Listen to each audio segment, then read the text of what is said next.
दूर पहाड़ों के पास नदी के किनारे भेड़िया और ऊंट दो दोस्त रहते थे। ऊंट बहुत सीधा साधा और भेड़िया बहुत लालची और मतलबी था।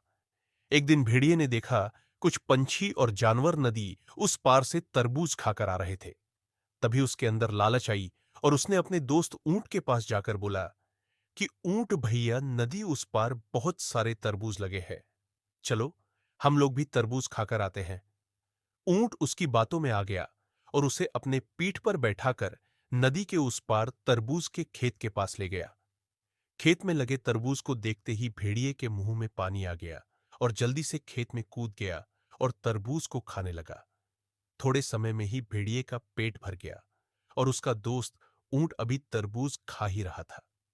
फिर भेड़िया ने सोचा, इसका पेट तो बहुत बड़ा है, ये तो एक दिन में सारे तरबूज खा जाएगा, फिर हमें नहीं मिलेगा।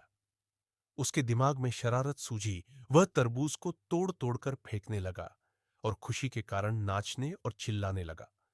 ऊंट ने उसे ऐसा करने से माना किया तो भेड़िया बोला, हमें खाना खाने के बाद चिल्लाने और नाचने की आदत है। तभी भेड़िए की आवाज सुन बगल के खेत से किसान आ गया और ऊंट की पिटाई शुरू कर दी। यह देख भेड़िया तेजी से भाग निकला और नदी के किनारे जाकर रुका। पिटाई खाने के बाद ऊंट किसी तरह नदी के किनारे आ पहुंचा। अब दोनों नदी पार कर रहे थे। तभी बीच नदी में ऊंट बैठने लगा।